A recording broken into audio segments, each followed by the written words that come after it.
Ele é empreendedor, palestrante internacional e bacharel em teologia. Como empresário, foi pioneiro do e-commerce no Brasil, e enquanto sua empresa caminhava em expansão, recebeu uma palavra que mudou tudo: se entregar 100% ao ministério e investir no reino de Deus através das pessoas da igreja local. Em 2015, fundou a Hangar 7 Church, uma igreja de viés contemporâneo, biblicamente fundamentada e que acolhe a todos. Já tem 21 anos que ele conhece Jesus, e hoje atua como pastor sênior na Hangar, onde tem visto milhares de pessoas serem transformadas, dedicando suas vidas a Jesus e ajudando na construção do reino na Terra. Ele é casado com Keila, pai de Brian e Kevin, e seu sonho é ver mais pessoas vivendo o reino de Deus na prática, manifestando a presença de Jesus e assim mudando o mundo ao seu redor. Prepare o seu coração e seja bem-vindo, Juan Cortina.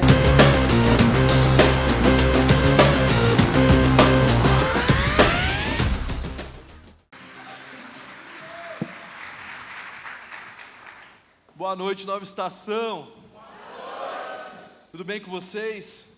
Sim. Que honra e que privilégio estar aqui. Deus tem feito conexões poderosas através do Renato, um homem de Deus que nós somos amigos há mais de 10 anos. Eu conheci o Hugo e a Ana, e estar aqui para mim é me sentir em casa mesmo, é fazer parte dessa família que o Evangelho nos dá, amigos para construir o reino de Deus e andar junto e caminhar junto e se corrigir e também se encorajar. Então, para mim é um privilégio mesmo estar aqui. E para quem a gente ouviu um pouquinho do nosso texto, eu tenho uma família linda e maravilhosa. E faz 22 anos que eu sou casado com a Keila. E 22 anos, hein, gente? Pode celebrar Jesus, 22 anos. Dá um aplauso para Jesus.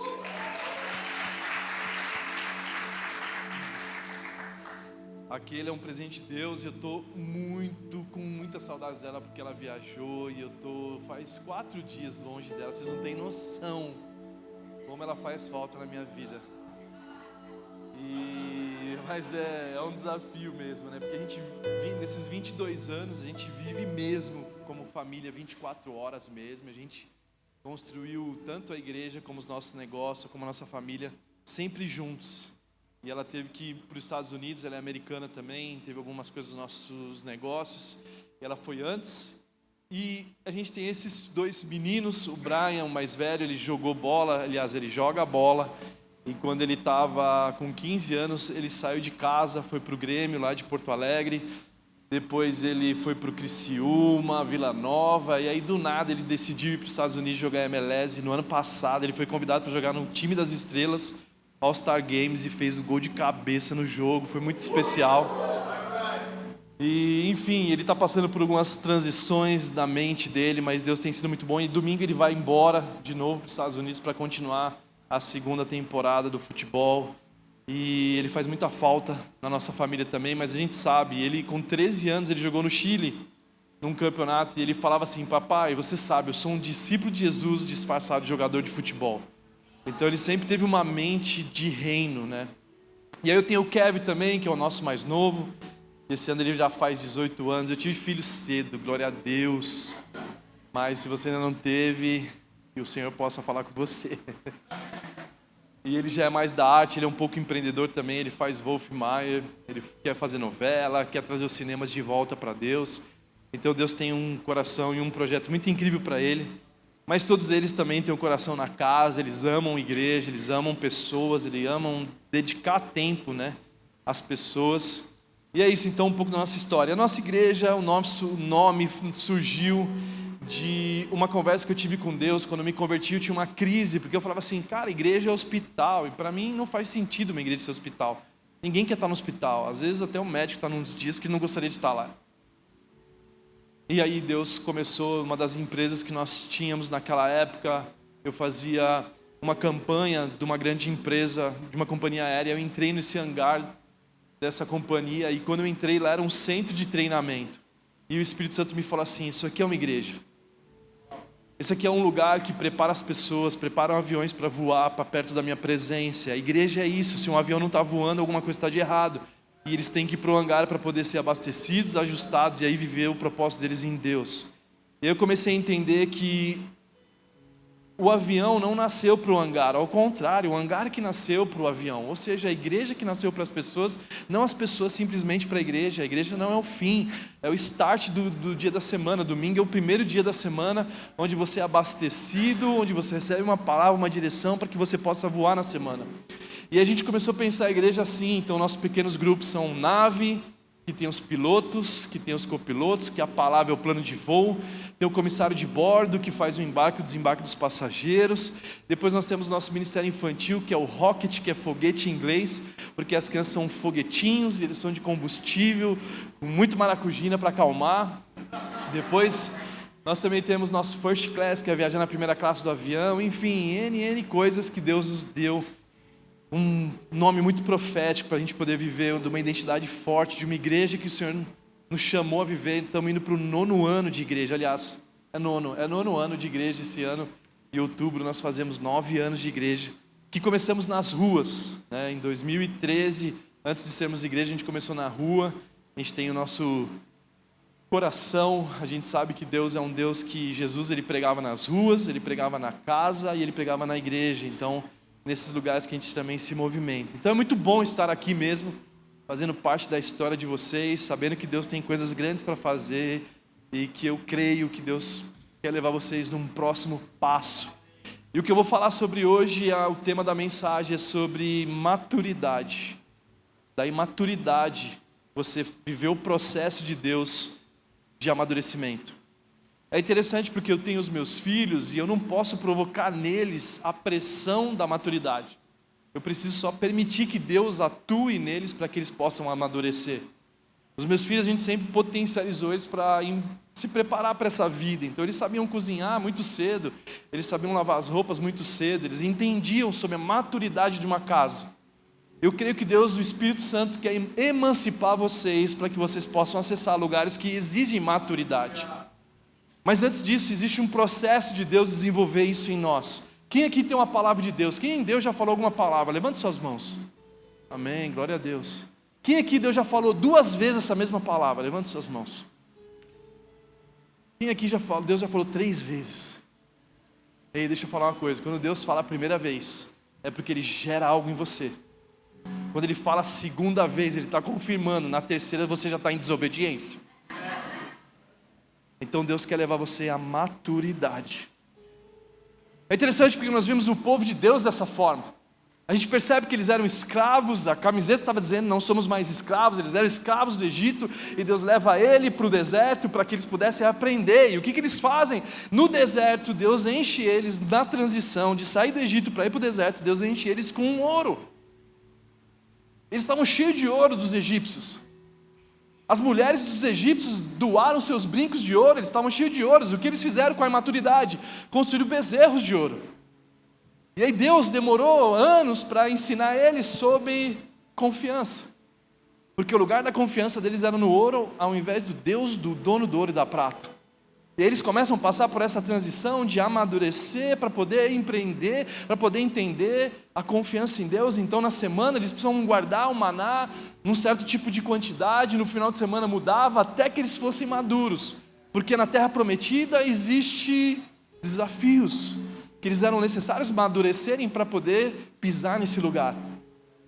E quando nós olhamos isso, nós percebemos facilmente que muitos de nós entramos em crise, que os tempos vão se passando, as promessas não vão se cumprindo, e a gente faz as perguntas, como que pode? Está demorando as coisas. E hoje eu vim falar sobre esse homem, o apóstolo Pedro. Um homem que começa a história dele imaduro. A imaturidade dele era nítida, mas ele faz um processo e ele alcança a maturidade. A gente está falando de gerações, a gente está numa conferência de gerações. Deus é um Deus de Abraão, Isaac e Jacó, são 3 gerações conectadas. A gente vê a preocupação de Pedro no final da vida. Nós vamos ler um texto lá mais para frente. Você vai perceber que o comprometimento de Pedro era gerar um legado de gerações. E que fique claro aqui que eu não estou dizendo sobre a exposição dos defeitos de Pedro, porque na cultura do céu não existe fofoca, não existe conversa ou difamação de uma pessoa. Ao contrário, estamos expondo um pensamento que vai nos ajudar a não cometer os mesmos erros que ele cometeu. Mas esse próprio Pedro, ele fala algo poderoso em 2 Pedro 3,9, ele diz sobre essas promessas de tantos anos, de 40 anos rodeando a terra e talvez não chegando em alguns lugares. E diz em 2 Pedro 3,9, diz assim: o Senhor não demora em cumprir as suas promessas, como julgam alguns. Ao contrário, Ele é paciente com vocês, não querendo que ninguém pereça, mas que todos cheguem ao arrependimento. Ei, Deus não é maluco de te dar uma promessa e não querer cumprir ela. Quando um fabricante produz um carro, ele não produz um carro para se dar defeito. E quando dá um defeito no carro, quem passa vergonha é o fabricante. Ou seja, Deus não te fez para o fracasso, Deus não te fez para não cumprir as promessas. Ao contrário, Ele é paciente, esperando que nós nos arrependemos. E o arrependimento não é o arrependimento do Antigo Testamento, de você pôr a roupa de saco, de você se lamentar. O arrependimento, quando fala aqui, é de metanoia, de mudança do entendimento. Ele espera que você mude o seu entendimento. Ele espera que você pare de confiar em ouro, Ele espera que você pare de confiar em estruturas humanas e passe a confiar nele. Então Pedro, ele está começando a falar algo em 2 Pedro, eu não estou lendo em 1 Pedro, eu não estou lendo os evangelhos que falam de Pedro, eu estou dizendo de um Pedro maduro quando ele falou isso. Mas é interessante porque no início da jornada de Pedro, você aprende algo poderoso, e eu quero te deixar bem claro aqui que o apóstolo Pedro, em comparação com Paulo, era muito diferente. Pedro era conferencista, Pedro ele pregava para a multidão, Pedro era aquele desejado de todas as conferências. Eu quero chamar Pedro na minha conferência. Já Paulo não tinha influência. Paulo ele ficava preso, ele só escrevia as cartas, e glória a Deus pela vida de Paulo, ele deixou muito mais legado que Pedro. Mas no início da jornada de Pedro é interessante, porque em Mateus 26:35, ele diz algo que vocês já ouviram falar. Ele fala assim, mesmo dizendo para Jesus, mesmo que seja preciso que eu morra contigo, nunca te negarei. O que Pedro estava dizendo, esse momento de vivermos somente das pressões da vida de maneira superficial, no momento emotivo onde nós dizemos, ei Jesus, a minha vida é sua, eu entrego a minha vida para você. E aí quando você arruma um emprego, você até se esquece de Deus, ou quando você arruma um novo namoro, você esquece de Deus. Pedro, ele estava nesse momento da jornada, ele tinha acabado de conhecer Jesus, ele estava num processo dizendo assim, ei, eu nunca vou te negar, nem que eu tenho que morrer por você. E quantos de nós somos assim? Encontramos um novo carro, esquecemos de Jesus. Encontramos Deus nos dá e nos honra com uma casa na praia, nós esquecemos de Jesus, nós negamos Ele. Então Pedro está dizendo, o início da jornada de Pedro, ele está mostrando a vulnerabilidade nossa muitas vezes. E aí o médico Lucas, o Evangelho de Lucas, capítulo 22, 54 ao 55, um pouco mais para frente, a gente aprende algo poderoso com Pedro. É interessante porque diz assim o texto, Lucas 22, do 54 ao 55. Então, prendendo-o, levaram para a casa do sumo sacerdote, e Pedro seguia à distância. Repete comigo, igreja, Pedro seguia à distância. Mas quando acenderam um fogo no meio do pátio e se assentaram ao redor dele, Pedro sentou-se com eles. Todos vocês conhecem essa história, todos vocês conhecem que mais para frente é onde Pedro nega Jesus e por 3 vezes. Quem aqui, eu quero fazer uma pergunta para você, quem aqui já decepcionou Deus? Levante suas mãos. Uau! A pergunta que eu faço é como você conseguiu decepcionar aquele que já sabia que Pedro ia negar? Ele já sabe todos os nossos tropeços e falha, mesmo assim ele não desiste de você. Como nós conseguimos decepcionar um Deus que Ele é onisciente, Ele já sabe todas as coisas?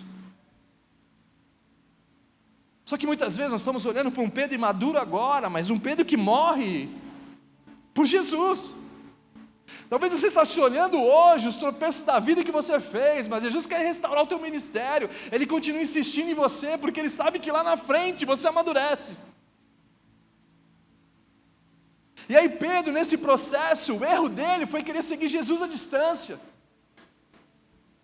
Quantos de nós continuamos seguindo as coisas de Deus à distância? Quantos de nós seguimos o voluntariado à distância? Quantos de nós estamos com o nosso comprometimento com Deus à distância? E normalmente quando nós somos uns crentes que estão à distância de Deus, nós logo estamos influenciados por uma fogueira, pelas preocupações da vida, pelo pagamento de uma faculdade, pelo sonho a realizar, com tantas coisas, porque nós estamos tão distantes de Deus, que nós estamos distantes de um pequeno grupo, nós estamos distantes do comprometimento com Ele. E nós não conseguimos nem ver que nós estamos negando Jesus. Nós não conseguimos nem perceber que ao invés de sermos construtores da obra dEle, do reino dEle, nós estamos somente sendo consumidores. E Deus tem coisas grandes para fazer, Ele está esperando você mudar sua mente, Ele está esperando você acessar níveis de comprometimento com o reino dEle.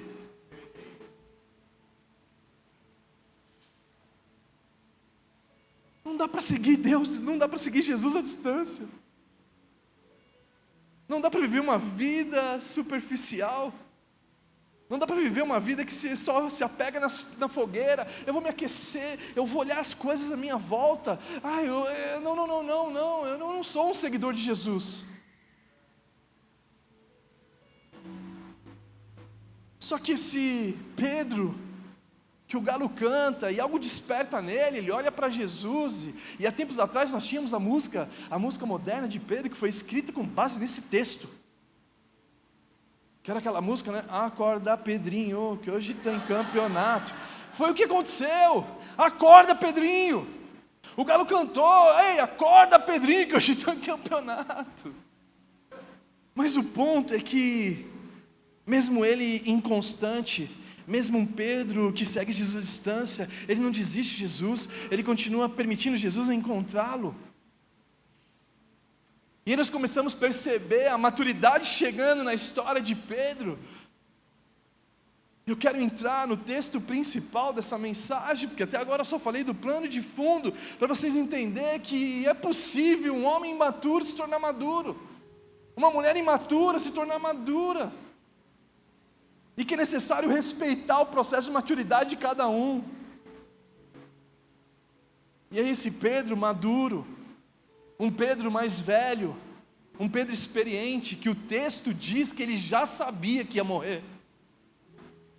É interessante que o texto que nós lemos, que eu vou ler agora, ele diz que ele já sabia, eu já sei que Jesus já me avisou que vai me levar, mas eu faço questão de ensinar a próxima geração.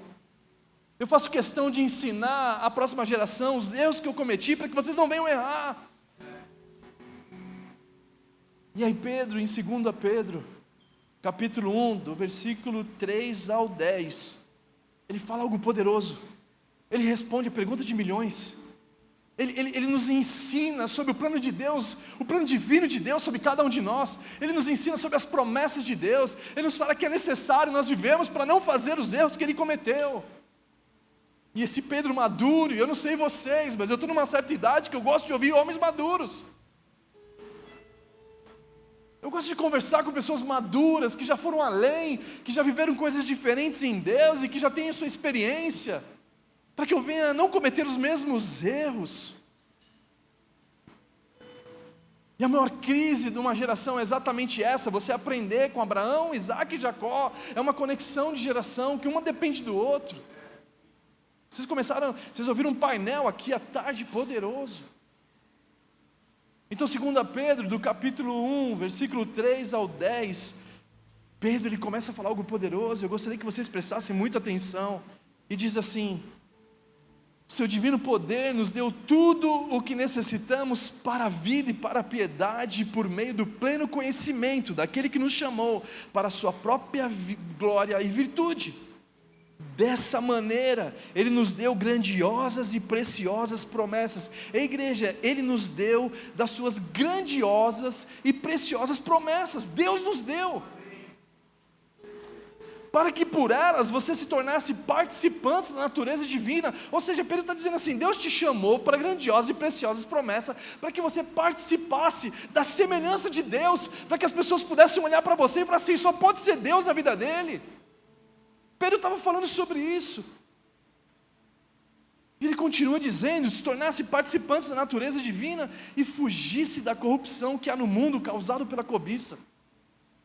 Então Deus nos chama por uma grandiosa e preciosa promessa, para que você não venha perder tempo com pessoas ociosas. Você vê pessoas ociosas, estão sempre errando, estão sempre tropeçando, porque quando nós entendemos que Deus nos deu grande e preciosa promessa, você está focado nisso.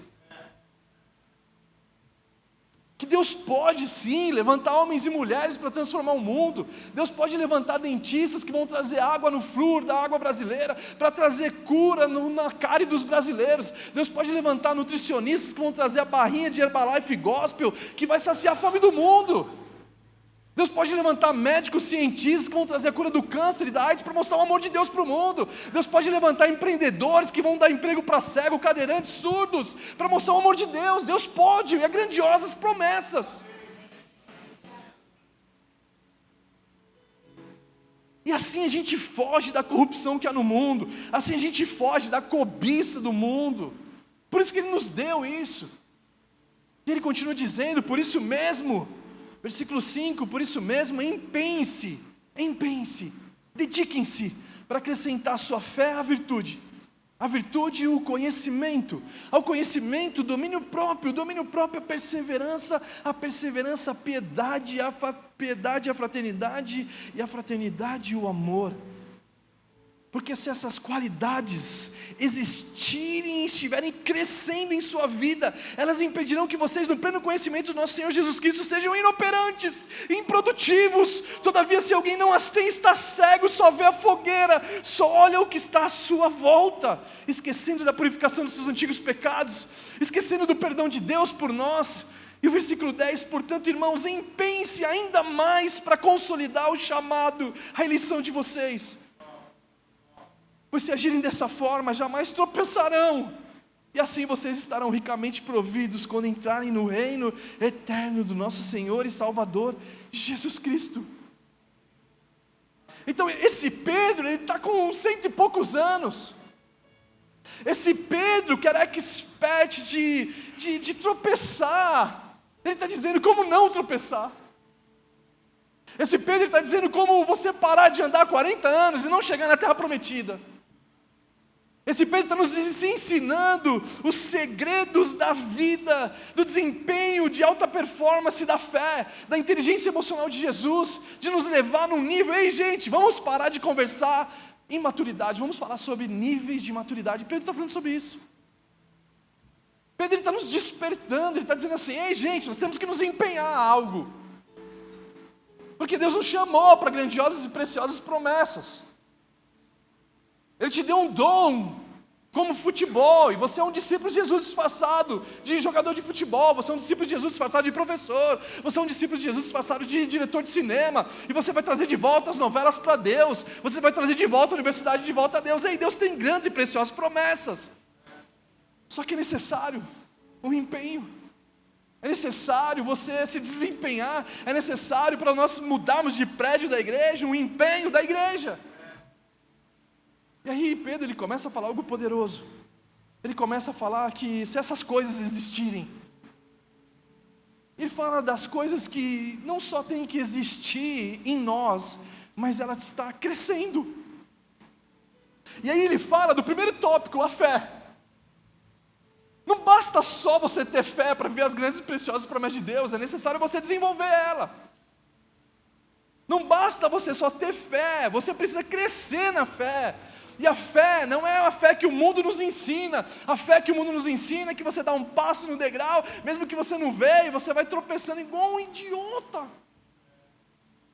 Porque a fé bíblica é a fé do firme fundamento. A fé bíblica é uma fé cristocêntrica. A fé bíblica não é fé em você, não é fé no homem, do coach que diz assim, você pode. Não, eu não posso, mas Jesus pode. A fé é cristocêntrica. Por isso que Pedro andou sobre as águas em direção a Jesus, uma fé que aproximava ele de Jesus. Ou seja, não é você que vai abrir o mar, mas Jesus pode abrir o mar por você. Não é você que move montanhas, mas a fé que você tem em Jesus, Ele pode mover montanhas em seu favor. Então é uma fé que depende dEle. A Bíblia fala que Ele é autor e consumador da fé. É uma fé relacional. Quanto mais eu me aproximo de Jesus, eu vejo como Ele vê. Eu vejo as grandes promessas que Ele vê. E agora já não estou mais agora imaduro, eu sou um homem maduro na fé. É uma fé que eu preciso não só existir em mim, eu preciso desempenhar ela. Muitos de nós estamos presos na fé do passado, na fé de 2000, na fé de 2020, na fé de 2019, antes da pandemia, nós fomos sequestrados, nós fomos assaltados, a nossa fé, porque nós permitimos os inimigos da fé nos afrontar, e nós perdemos ela. E Jesus está te convidando para um relacionamento com Ele.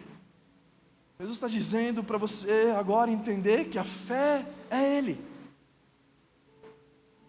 Coríntios fala dessa fé que não é sobre sabedoria humana, não é uma fé depositada na sabedoria humana, é uma fé depositada no poder de Deus. É o poder de Deus, não é o nosso poder. A fé também não é uma fé simples, é uma fé que nos fortalece nos dias das dificuldades. Jesus estava conversando com Pedro, ele fala para Pedro, e eleva o nível da fé de Pedro, ele fala assim, ei Pedro, o inimigo pediu para eu peneirar você. Aliás, o inimigo pediu para ele peneirar você. E Jesus só responde, eu orei por você, para que a sua fé não desfalecesse. E quando você se converter, você transforma os seus irmãos. O que Jesus estava dizendo é a fé nas dificuldades. É a fé quando o inimigo nos peneira. A fé não é só mover montanhas. A fé é você permanecer em Jesus quando as coisas não estão dando bem. A fé é você permanecer consolidado no firme fundamento, mesmo quando as coisas estão dando errado. E talvez seja esse o nosso erro, que nós achamos que a fé é só marchar para frente. A fé é permanecer muitas vezes intacto ali, para que a gente não venha desfalecer.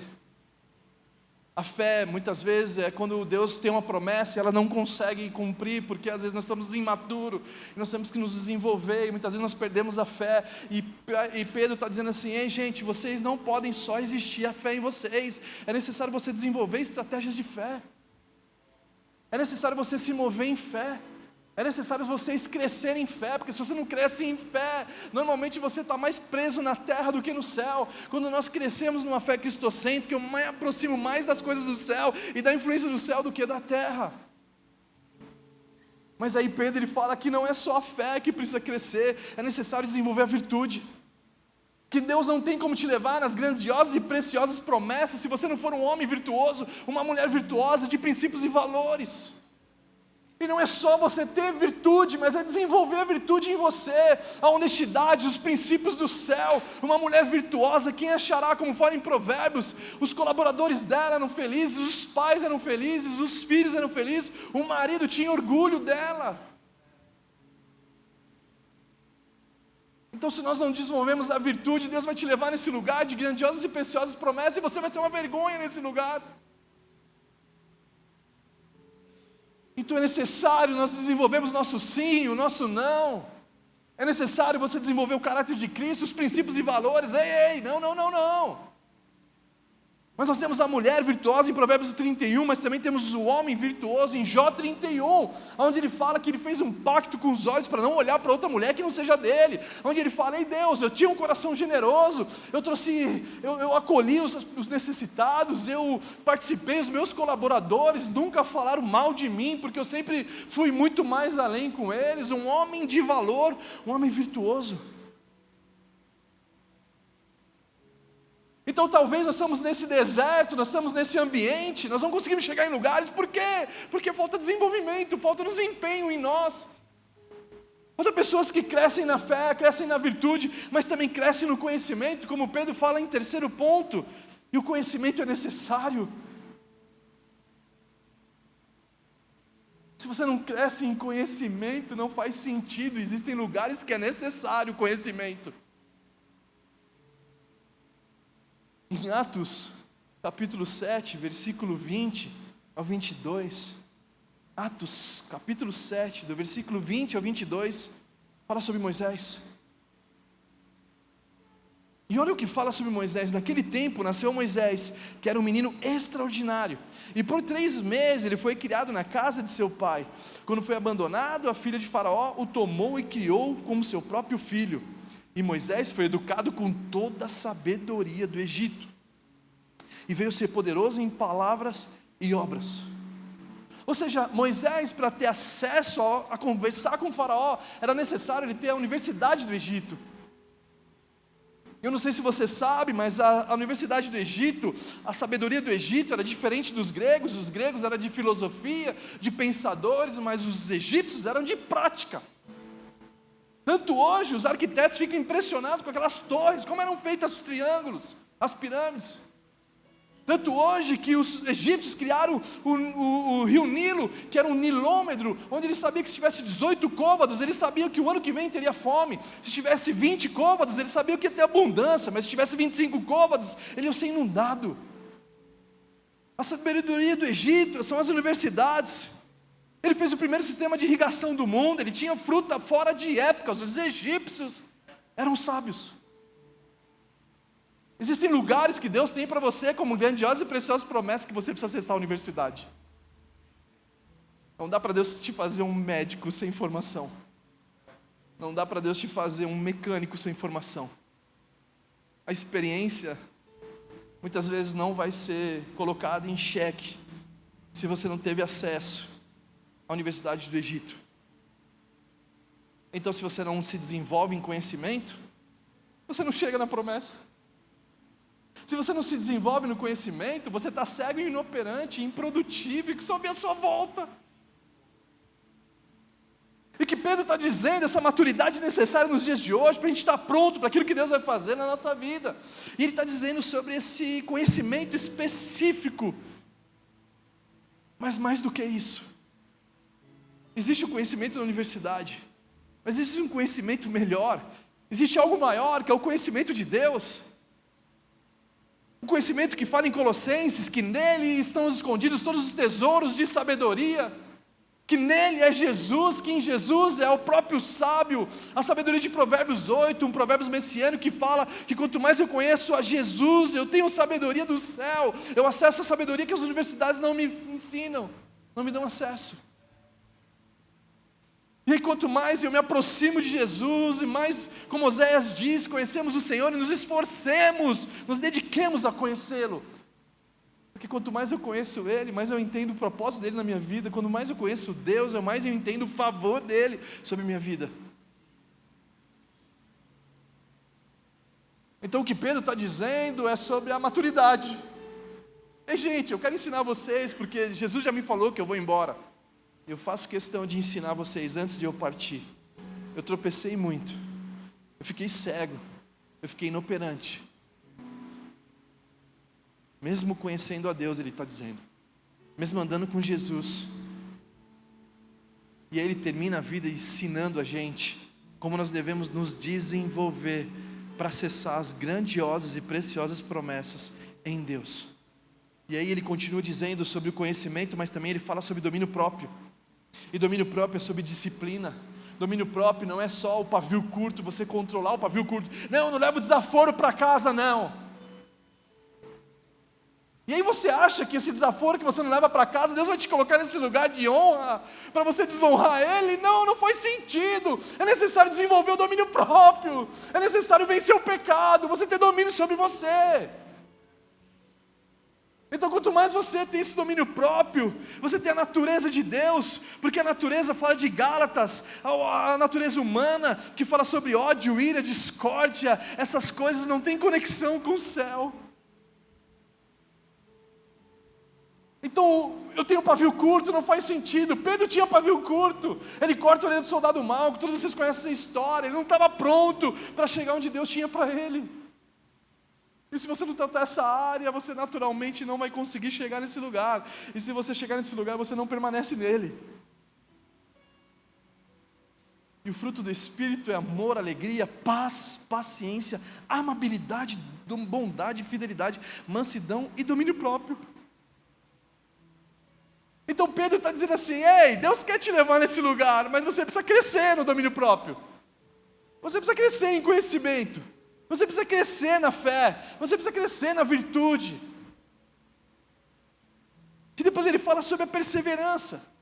E a perseverança é demonstrada nos dias difíceis. A perseverança, quando as coisas não estão dando certo, você fala: eu creio que Ele me chamou para grandiosas e preciosas promessas. E aí você cria a perseverança em você.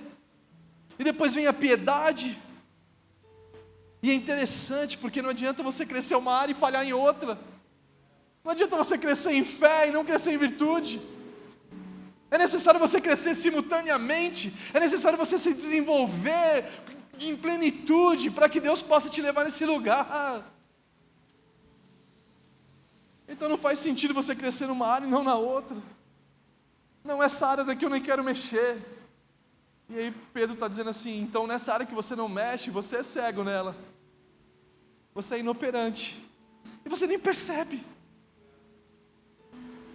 Então a mensagem que eu estou trazendo para vocês é essa imaturidade normal da gente.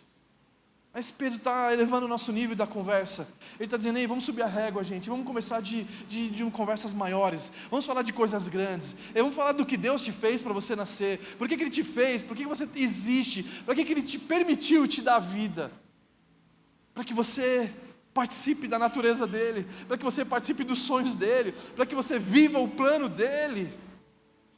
Mas é necessário o desenvolvimento. E é interessante, porque muitos de nós estamos tão presos aos nossos sonhos. E como eu sei que eu estou vivendo um sonho meu ao invés de um sonho de Deus, um sonho seu, é fácil de você fazer.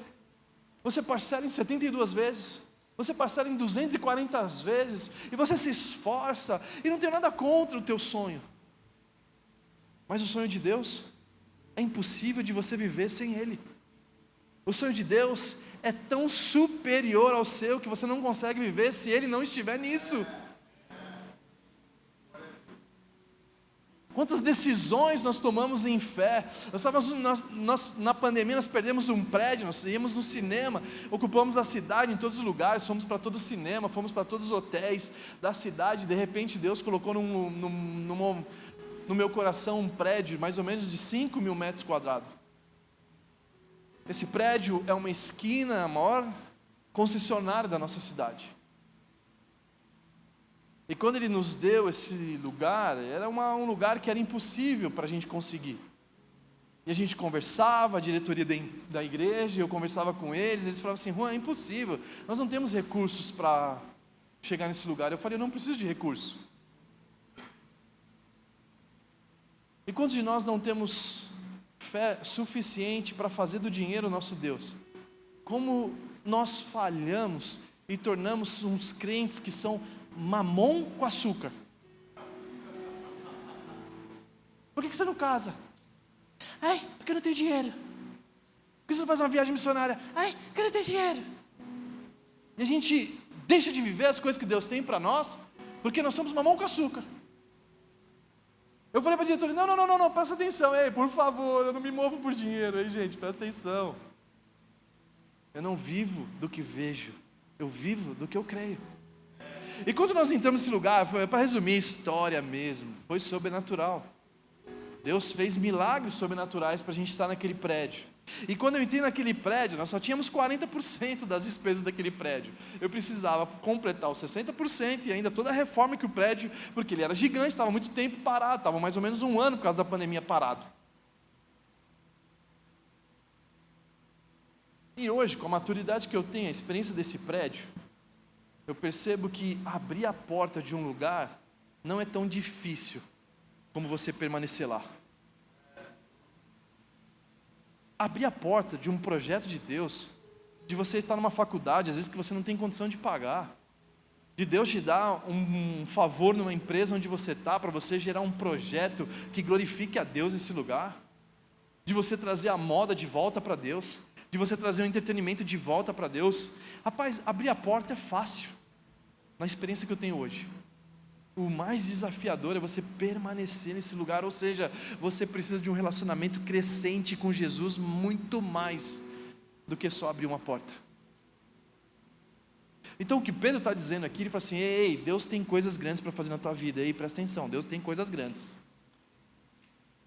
Mas quando Ele abrir a porta, você vai precisar ter maturidade para permanecer na presença dEle, para que Ele possa te continuar, te dando os próximos passos do projeto que Ele desenvolveu, para que você glorifique a Ele com as suas atitudes. E esse Pedro, ele está dizendo sobre isso: ei, não dá para crescer uma área só, tem que desenvolver todas.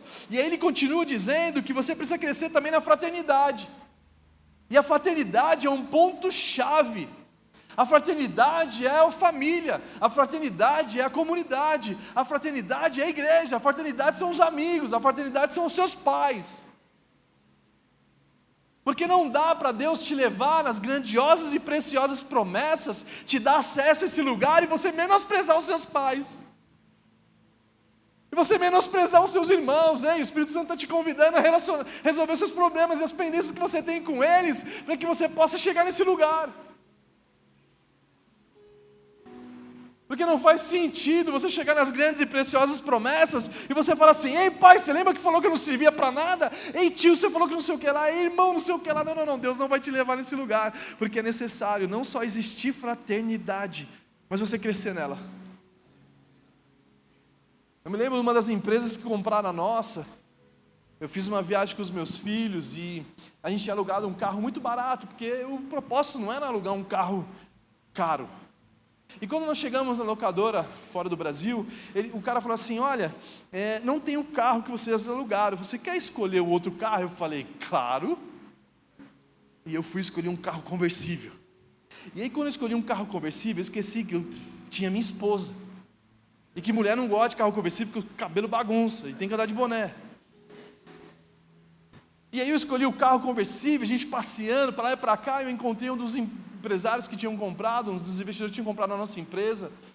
Em 2007, a gente tinha uma das maiores lojas de comércio eletrônico do Brasil. Eu vendia mais de 50 mil itens, tinha geladeira, fogão, eu nem sabia mais o que eu vendia. E esse cara comprou a nossa empresa naquele período, e eu tive um encontro com ele estava com um carro muito esportivo, também conversível, andando com a sua família, eu andando com a minha, ele com a dele. Aí quando nós chegávamos no final, no hotel, a gente conversava: ei filho, vamos falar sobre feedback, o que vocês aprenderam no dia? E aí o Kevin, o mais novo, falou assim: pai, andar de carro conversível é muito louco. Eu falei: você gostou? Muito bom. Mas melhor do que andar de carro conversível é quando você tem o seu amigo também com um carro conversível andando com você. Ele falou, pai, eu entendi que quando eu chegar no topo onde Deus tem para mim, eu preciso levar os meus amigos comigo. Eu preciso levar minha família comigo. Eu preciso levar meus irmãos comigo.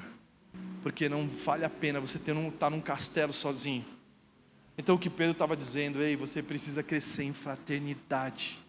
Você precisa desenvolver em pequenos grupos. Eu achava, minha sogra é maravilhosa, minha sogra, além de sogra, é pastora. E aí ela é pastora, e eu achava que era para eu levar ela para a cruz, mas quando eu fui ver, era Deus usando ela para eu desenvolver Jesus e indo para a cruz.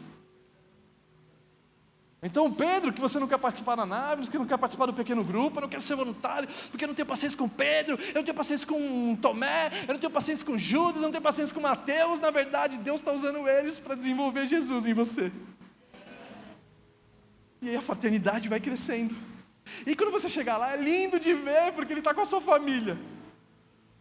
É lindo de ver esse cara quando chega nas grandiosas e preciosas promessas. Por quê? Porque ele está com a família dele junto. Ele está com aquele pai que não menosprezou ele está com aquela família que muitas vezes não agregou na vida dele. Então Pedro está falando de uma conversa madura, gente. Hoje nós estamos fazendo um discipulado maduro. Uma mensagem que ela é a chave para nós chegarmos aonde Deus tem para nós. Ela é uma chave para você parar de rodear a terra por imaturidade tua. Deus está esperando que você cresça. Deus está esperando que você mude a sua mente. E aí ele conclui dizendo que nós temos que desenvolver o amor. E o amor é poderoso. Então Pedro está dizendo que não só existir em você, como você tem que crescer em amor.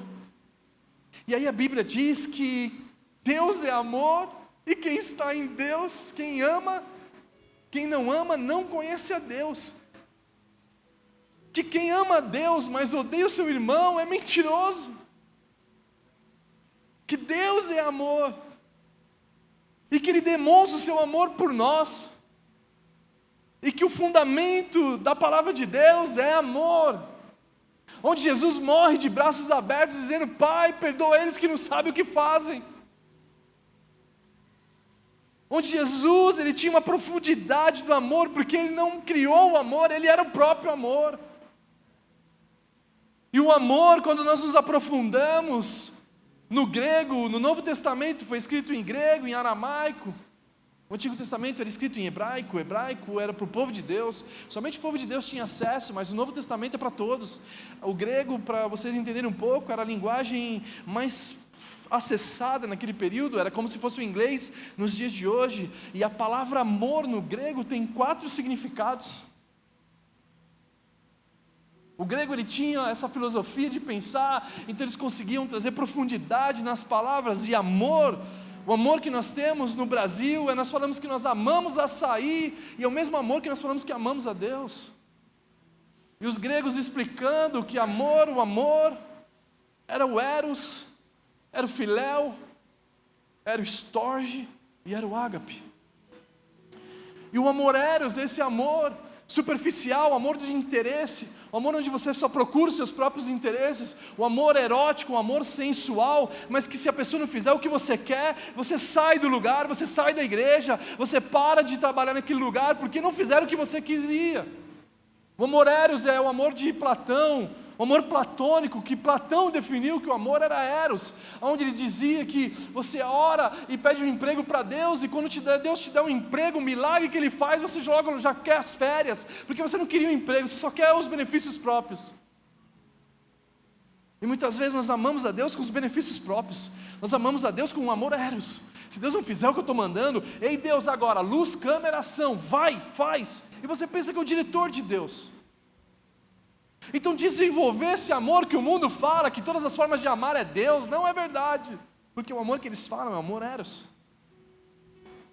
Esse Platão, ele tinha um aluno que chamava Sócrates, que ele fala sobre o amor filéu. Ele fala: não, o amor não é eros, o amor é filéu, o amor é de gratidão, o amor você agradece a Deus pela família, você agradece a Deus pela casa que você tem, você agradece a Deus pelos pastores, você agradece a Deus pela igreja, pela vida que você tem, pela faculdade que você tem. O amor filéu é o amor de amigo. É interessante, porque quando esse amor está fora de ordem, dá uma confusão. Por isso que muitas vezes nós temos o amor filéu unidos com o amor eros, você começa a passar a ter amor pelo seu amigo de trabalho, amor pela sua amiga de trabalho, e aí você começa a se envolver em coisas que não é o plano de Deus. Quando o amor está fora de ordem, ele dá problema. E por isso que Deus não pode te levar nas grandiosas e preciosas, porque você vê a vida de uma maneira errada. Não, mas Deus é amor, e todas as formas de amar é Deus. Não, o amor que a Bíblia fala não é eros. O amor que a Bíblia fala não é filéu.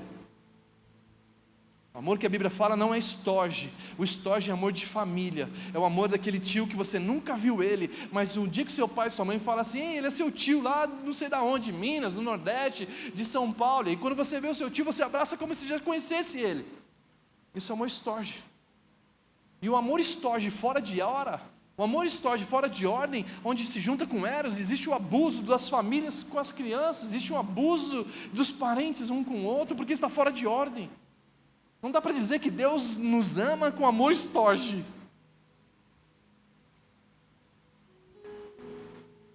Então o amor que está dizendo que Deus é amor, não é o amor eros, não é amor, não, é o amor ágape. E todos vocês conhecem, já ouviram falar sobre essa palavra ágape, mas o ágape é o amor sacrificial. O ágape é o amor que Pedro está dizendo. Quando você traduz a Bíblia, você pode pôr no Google com facilidade. Quando Pedro fala que você tem que crescer no amor, não é no eros, não é no filéu, não é no estoge, é no ágape. É o amor de entrega, é o amor sacrificial, é o amor que tudo sofre, tudo crê, tudo espera e tudo suporta. É o amor que não procura os seus próprios interesses, ele não se alega com a injustiça, ele se alega com a verdade. E aí quando você desenvolve esse amor, você pode chegar nesse lugar. Por quê? Porque você está pronto para amar a humanidade. Então quando eu me desenvolvo nesse amor poderoso, naturalmente eu estou pronto para chegar nas promessas de Deus. Porque quando eu chegar lá, eu vou conseguir amar o meu Pai pela ótica divina, não pela ótica terrena.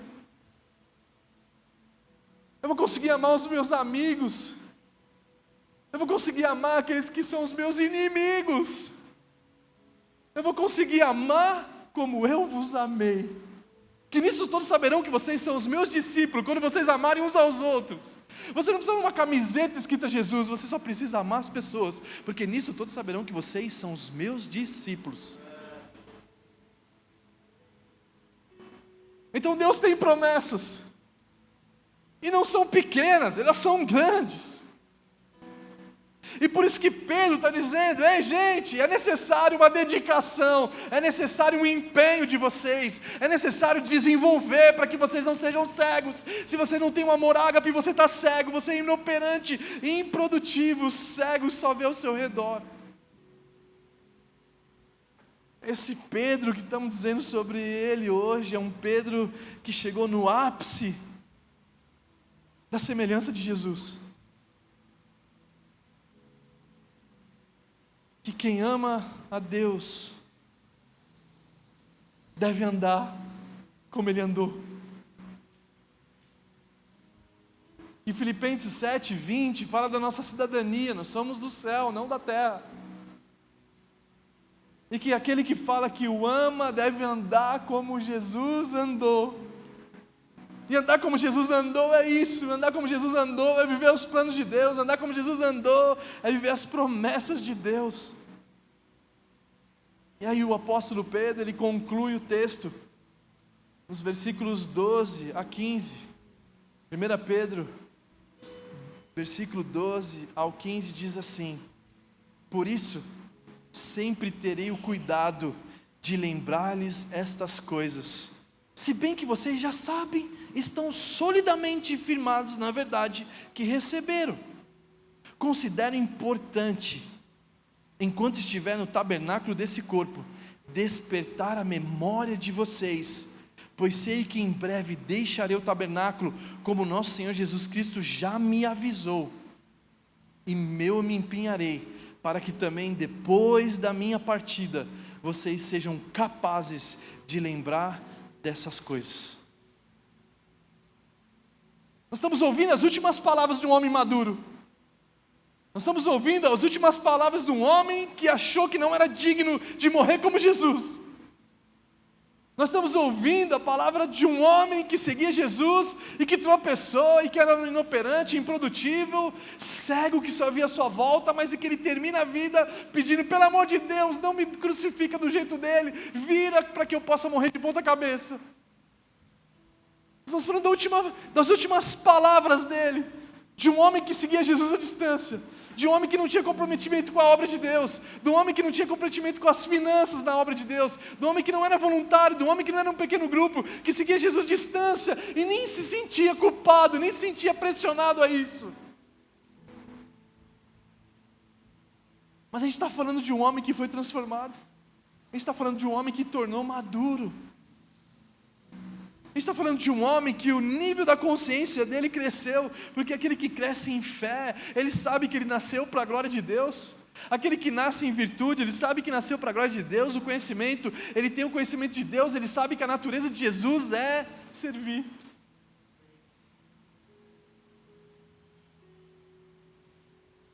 Eu não sei se vocês já tiveram a experiência de salvar alguém, mas eu já tive a experiência de salvar a minha avó afogada.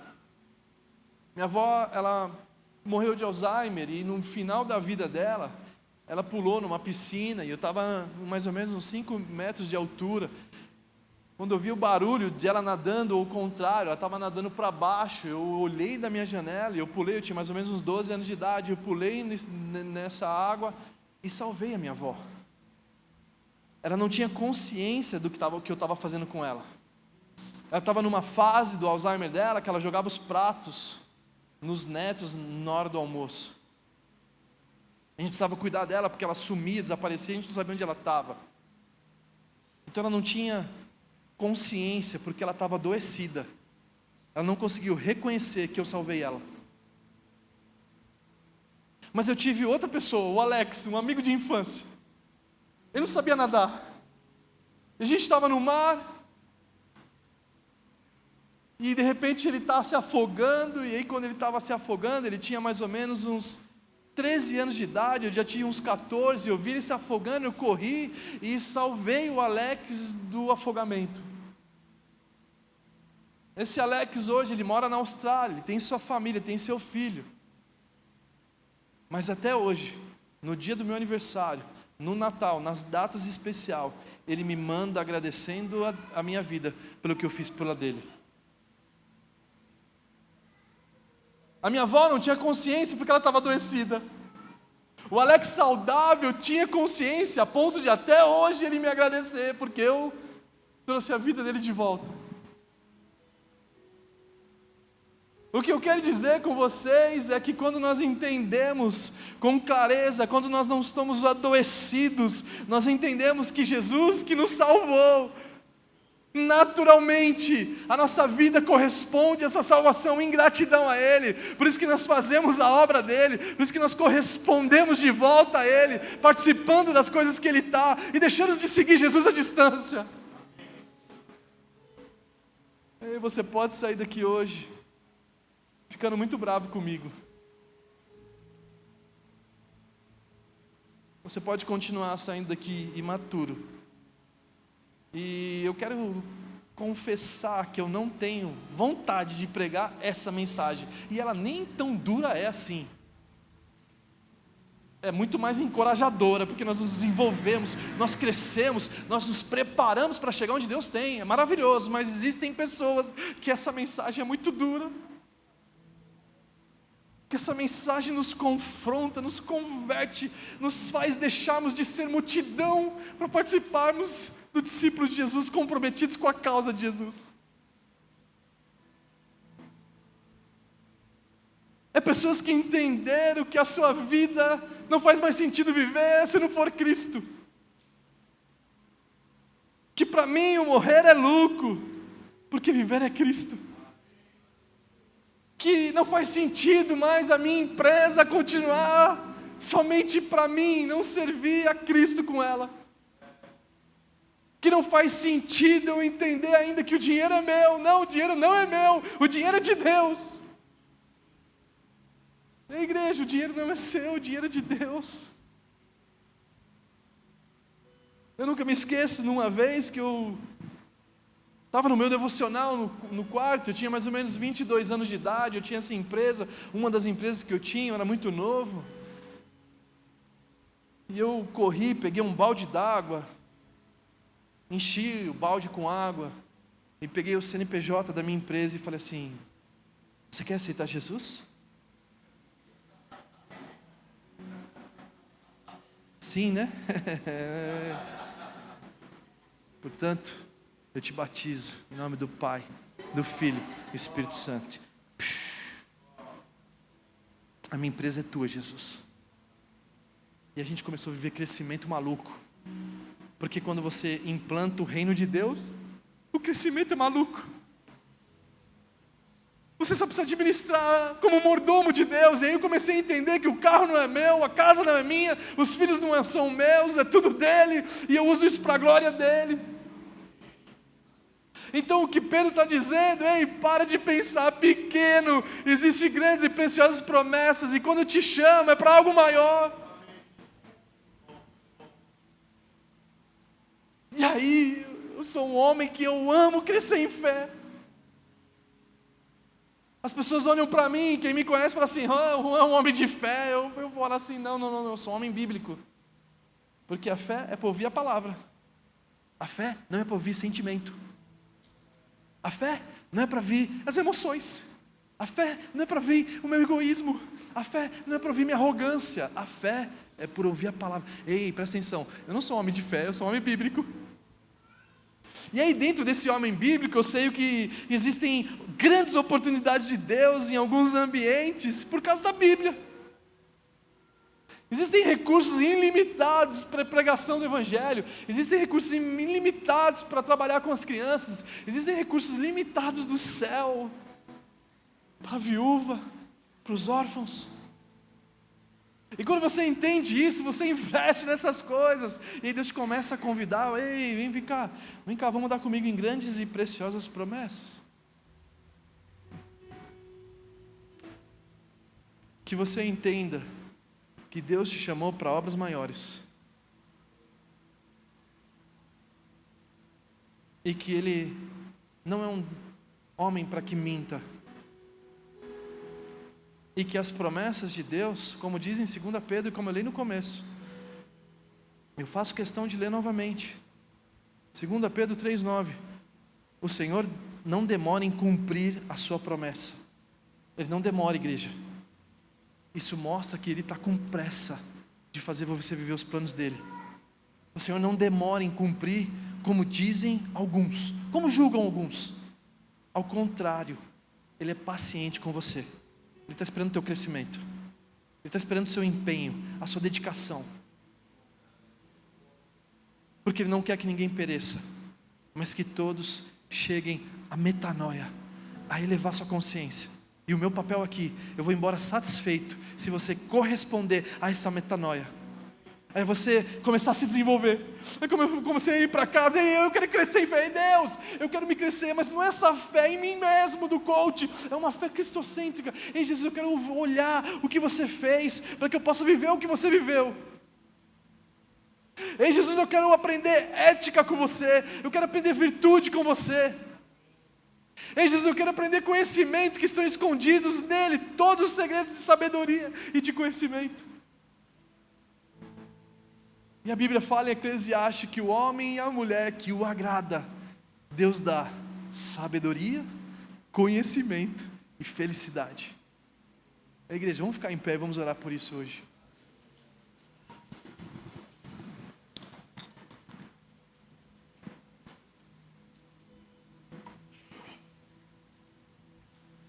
Minha proposta não é expor a imaturidade de Pedro, mas nós crescemos através dela. Minha proposta não é difamar Pedro, mas é aprender com um homem sábio que conclui a sua vida no hype. Que talvez nós podemos até começar tropeçando, mas nós podemos terminar em glória. Que Deus está te convidando a viver os planos e promessas dEle. E se você já tem uma palavra de Deus, você tem que se comprometer a vivê-la. Sabe qual é a maior crise do meu filho? Do mais velho? Do futebol? Que ele, para jogar futebol, ele precisa morrer para ele mesmo. Vocês têm noção disso? Um monte de gente queria ser jogador de futebol e ele não quer. Aí ele joga com a direita, joga com a esquerda, faz gol de cabeça, ele tem muito recurso.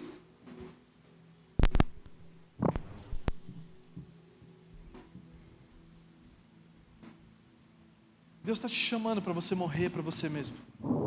Deus está te chamando para uma conversa madura. Ei, vem aqui, vamos conversar sobre grandes e preciosas promessas. Deus está querendo levar essa igreja num nível poderoso de fé, de virtude, de conhecimento, domínio próprio, perseverança, piedade, fraternidade e amor. Características, virtudes de Deus, os atributos comunicáveis de Deus. O que eu estou dizendo, o que Pedro está falando, é os atributos comunicáveis de Deus, mas tem os atributos incomunicáveis. Que a Bíblia fala que Deus nos fez um com Ele, nos fez a imagem e semelhança. Mas a semelhança nos comunicáveis, que é amar, sabedoria. E nós queremos ser o quê? Sermos conectados em Deus nos incomunicáveis. Queremos ser onisciente, queremos saber de tudo. Queremos ser onipresente, participar de tudo. E o último deles, queremos ser poderosos, onipotente. E Deus não te chamou para esses incomunicáveis. Deus te chamou para você focar nos comunicáveis, participar da natureza divina. Ele está te convidando, igreja. Ei, um Deus tão grande te convidar a participar da natureza dele, a semelhança dele, a participar dos sonhos dele. Ei, eu quero compartilhar com vocês os meus sonhos. Vem, senta aqui comigo. Eu te dei um dom. Eu dei o dom para você. Eu te dei o talento. E agora você desempenhando, você vai realizar grandes e preciosas promessas. E o meu nome será glorificado. E as pessoas vão olhar para você e ver Jesus em você. E Cristo em vós é a esperança da glória. Feche seus olhos e comece a orar por isso. Ei, vamos amadurecer, igreja. Uma conversa madura agora nesse momento. Sim, Espírito Santo, vem aqui nesse lugar, Pai. Emancipa os teus filhos. Nós queremos uma emancipação, Pai. Emancipação do teu reino poderoso. Nos emancipa, Pai. Traga a maturidade do céu para nós transformarmos a terra. Traga a influência da economia do céu para nós transformarmos a economia da terra. Traga a influência da ciência do céu para transformarmos a ciência da terra. Traga o entretenimento saudável do céu para nós trazermos de volta o entretenimento do céu sobre a terra, Pai. O céu não tem doença, Pai. Traga médicos, enfermeiros, influentes na medicina, Pai, para trazer cura do câncer, Pai. Assim como você levantou a Galileu Galilei, Luiz Pasteur, que desenvolveram remédios, que hoje as crianças estão na imortalidade infantil por causa de homens e mulheres que se levantaram para a honra e glória do Teu nome. Levanta os William Wilberforce, que vai transformar, Pai, o mercado de escravidão, Senhor, trazendo dignidade para aqueles que foram feitos conforme a Tua imagem e semelhança, sem distinção de raça, não há diferença entre grego, judeu, gentil, Pai. Levanta as estéreis que vão usar a sua beleza para servir o Teu povo e trazer um decreto que estava de morte, trazer vida àqueles que estavam mortos, Pai.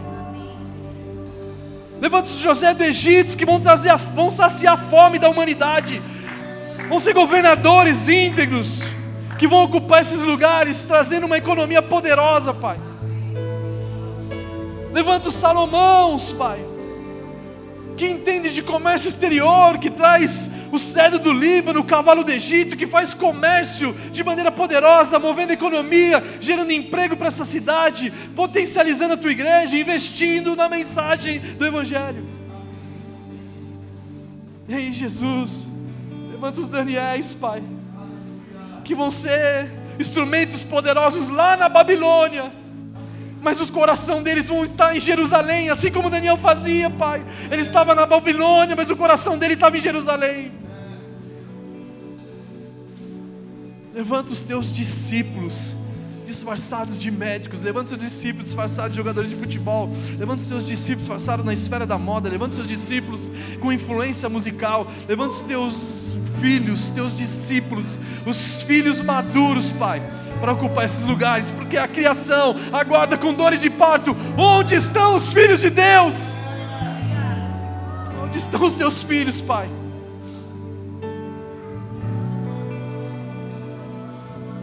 Pai, eu oro agora especificamente pelos Pedros e as Pedritas, Pai, que tropeçaram na jornada.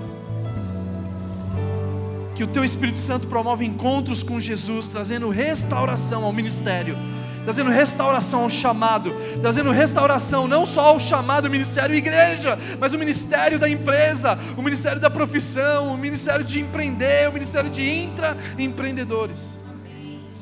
Levanta chefes de cozinha, Pai, que vão trazer uma culinária poderosa que vai gerar cura, Pai. Levanta nutricionistas que vão trazer, Pai, transformação através da culinária.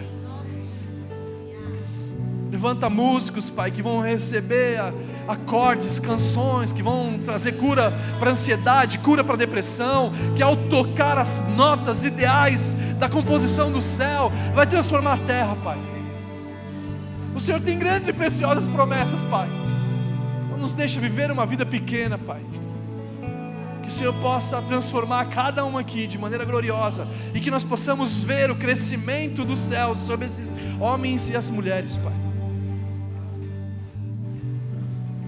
O Senhor não demora em cumprir as suas promessas, como julgam alguns. Ao contrário, Ele é paciente com vocês, não querendo que ninguém pereça, mas que todos cheguem ao arrependimento. Qual que é o teu nome? Qual? Alexandre. Alexandre, eu sinto algo de Deus.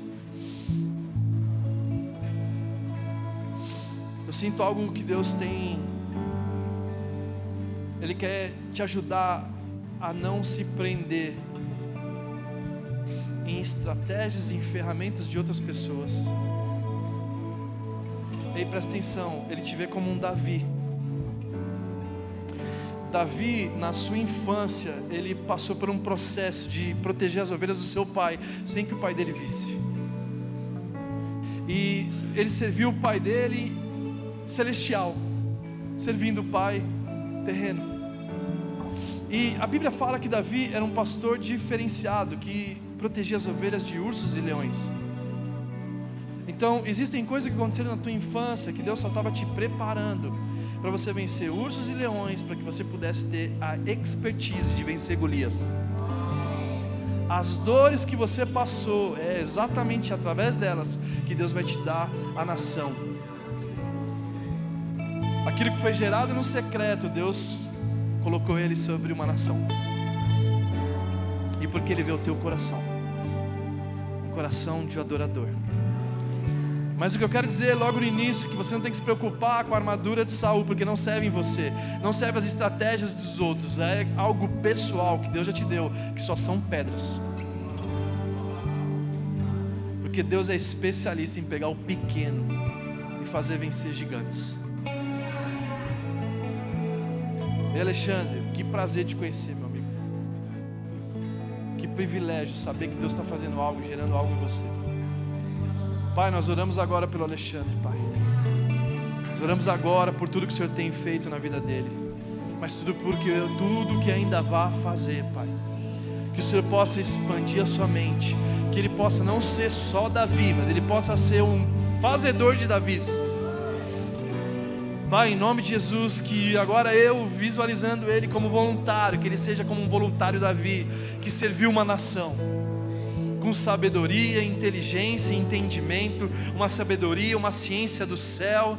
A estratégia de somente 5 pedras que era o suficiente, porque ele sabia que a vitória, a batalha era do Senhor, não dele. Então, Pai, ajuda ele a não se prender com as armaduras oferecidas por Saul, que tem até boas ideias, mas elas não servem para o teu reino, Pai. Então, Pai, ajuda ele a ser único, ajuda ele a ser autêntico, ajuda ele a ter humildade diante de Saul, honra diante de Saul, como Davi teve até o final da vida de Saul. Que venha o teu reino sobre ele, que seja feita a tua vontade na vida dele, como agora acontece no céu, em nome de Jesus. Amém. Amém. Jesus, amado. Vem, Espírito Santo, sobre cada um aqui. Vem, Espírito Santo, sobre cada um aqui, Pai, em nome de Jesus. Ei, moça, qual que é o teu nome? Como? Camila. Sabe, Deus te vê como uma mulher preciosa para Ele. E eu sinto que Deus está dizendo, a cada dia de vergonha existe dupla honra. Talvez em alguns ambientes a gente teve que aprender a lidar com rejeição, mas o lugar da rejeição, onde Deus vai te ungir a rei. Sabe, o que eu estou querendo dizer é que você tem que saber lidar com a rejeição, entende? E a rejeição, às vezes, não é a rejeição que normalmente nós estamos acostumados, é uma rejeição de ideias, de projetos, é coisas que Deus vai te dar e que você vai querer pôr para fora, as pessoas, não, nada a ver, não funciona. Aprenda a lidar com isso, porque quando Deus te dá algo, Ei, presta atenção, quando Deus te dá algo, o mundo não entende. Quem entende são os caras que estão inseridos no reino de Deus. O que eu estou te dizendo é que Deus vai te dar um projeto assim como Noé, que os vizinhos não entendiam, mas Deus revelou cada detalhe de um projeto que era restaurador de uma humanidade. Eu vejo inovação sobre você. Pai, em nome de Jesus nós oramos pela tua filha, Pai. Libera para ela a ciência do céu, Pai. Libera o evangelho de Jesus, o evangelho de boas notícias. Que projetos de boas notícias venham ser gerados através dela. Boas notícias na influência que o Senhor já deu para ela, Pai. E que ela seja uma mulher segundo o teu coração, Pai. Oramos para que ela venha vencer as vozes contrárias, as vozes do mundo. E que ela venha ouvir somente as vozes do pastor Jesus. As minhas ovelhas ouvem as minhas vozes e as obedecem.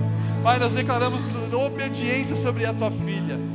E ouvidos aguçados, Pai, em nome de Jesus, libera ouvidos aguçados. E que o teu reino venha sobre de maneira poderosa. Em nome de Jesus. Em nome de Jesus. Em nome de Jesus. Júlia,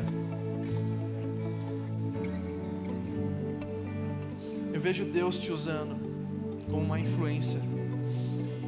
E que essa influência que eu vejo é a influência de Gênesis 15. Gênesis 15 está falando sobre o início. Gênesis é o início. Eu vejo algo novo começando na tua vida, um início. E Gênesis 15 é poderoso porque fala de Abraão. Eu amo Abraão. Claro que eu prefiro Jesus, mas Abraão, ele viu que ninguém via. E Gênesis 15, versículo 5 fala de Abraão dentro da tenda, no lugar secreto. E Deus ama te ver no secreto, nesse lugar poderoso. É o início do secreto. Mas o texto, se eu não me engano, depois tem que conferir, porque o Espírito Santo está falando, eu estou falando de um número. Gênesis 15, 5 é Deus tirando Abraão de dentro da tenda. O problema é quando essa geração quer sair da tenda sem Deus tirar ela. Então Deus está tirando do lugar secreto, te colocando em lugares de honra, para que você possa contar as estrelas, que é que você pode contá-las. E contar as estrelas é poderoso, porque você passa a noite contando e elas não terminam. E as estrelas significam coisas que Deus já fez, mas as outras que você não consegue contar, que Deus ainda não fez em você, porque no céu já está feito. Existem coisas que Deus já liberou sobre você, mas que você ainda não acessou. E Deus está tirando agora de dentro desse lugar secreto. E que a glória dele se manifesta. Pai, nós oramos pela Júlia, trazendo pureza sobre ela, Pai. Traga pureza sobre tua filha, Pai. Sabe, Júlia, eu vejo você dançando com Deus. Eu vejo Deus na intimidade dele, te tirando da tenda para você dançar com ele, nas madrugadas, contando as estrelas do céu. E Deus está fazendo com que a glória dele se manifeste na sua vida. Ei, Júlia, em nome de Jesus, Deus está te tirando para fora. Liberamos influência do céu, não influência da terra, uma influência consolidada do céu, onde o homem e a mulher não entendem, mas é para a glória do teu nome. Então, Pai, protege o teu coração, protege o coração da Júlia, Pai, porque muitas vezes o inimigo quer abrir portas e ela se enganar, Pai, com a influência passageira, mas estamos falando sobre eternidade, uma influência que dura para sempre, Pai. Pai, em nome de Jesus, que o Senhor possa transbordar sobre a vida da Júlia, e que o reino de Deus se estabeleça sobre ela, em nome de Jesus, amém. Ei, igreja, deixa eu te falar uma coisa. A oração do Pai Nosso, que Jesus falou, que venha o teu reino e seja feita a tua vontade na terra, como acontece no céu, é porque a terra está atrasada de coisas que já está acontecendo lá.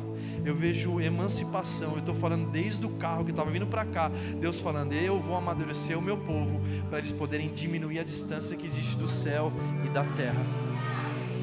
Talvez não vai dar tempo de a gente profetizar para todo mundo, porque Deus tem mensagem para todo mundo. Mas deixa eu te falar, mais do que uma profecia, é o que a Bíblia já diz sobre o teu respeito. Então seja um apaixonado pela palavra de Deus. Eu só estou falando aquilo que eu vi biblicamente sobre cada uma das pessoas. Eu não estou profetizando uma visão simples, eu estou dizendo o que eu vi sobre cada um deles. E Deus pode te levar a esse mesmo ambiente através da palavra dele. Amém? Antes de eu encerrar, eu queria fazer um anúncio aqui.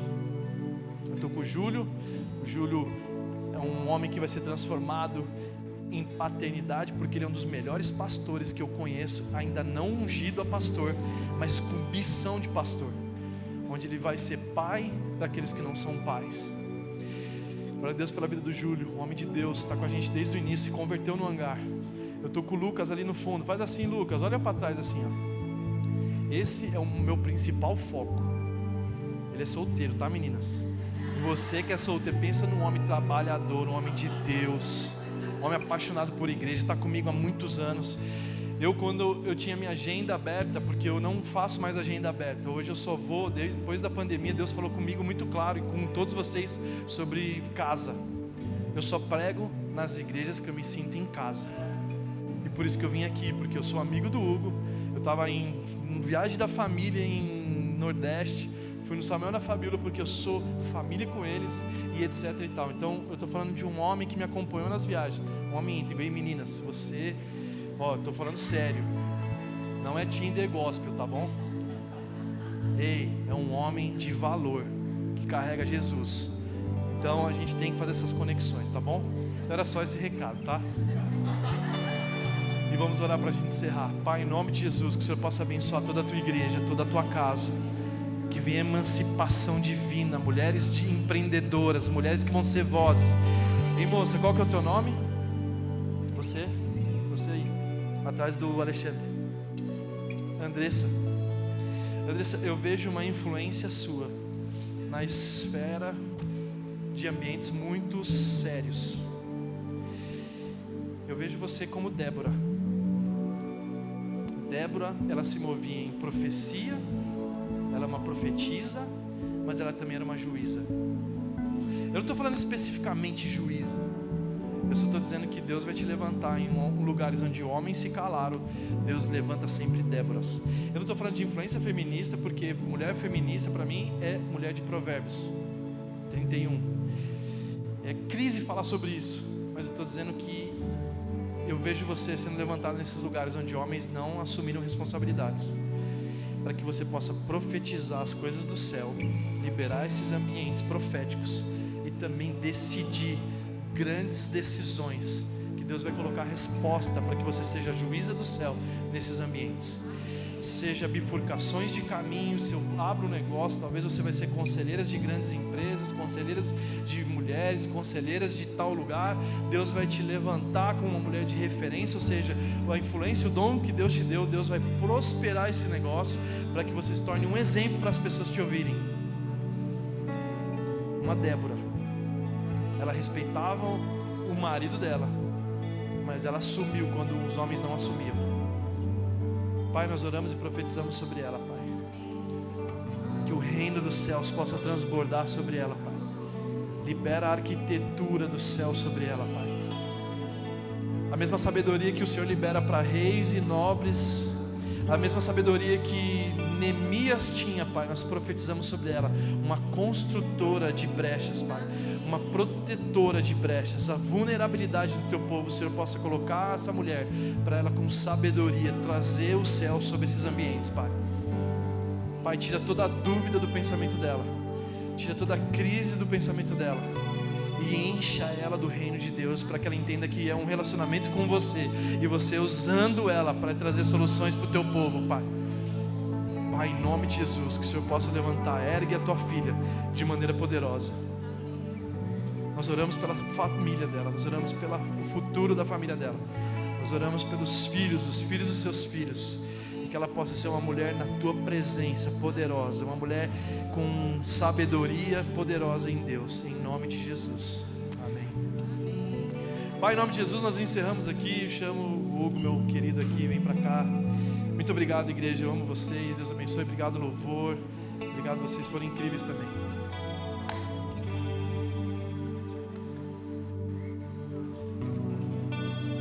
É muito bom quando a gente recebe um amigo no púlpito. Eu não sei se vocês percebem, mas os termos, as direções, as palavras são as mesmas coisas que a gente fala aqui no nosso dia a dia.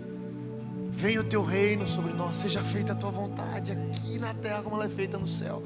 A gente ama esse reino. Quero que você estenda a sua mão para a vida do Juan. É a primeira vez que o Juan está aqui com a gente, de muitas que ele estará. Esse é um lugar de família. E eu quero que você, com a sua boca, com a sua oração, ame o Juan, que você abençoe a vida dele de todo o coração. Vai, eleve a sua voz, eleve a sua voz. Eleve a sua voz, mais alto, intensifica, intensifica. Palavras de amor, palavras de bênção, palavras construtivas, palavras proféticas.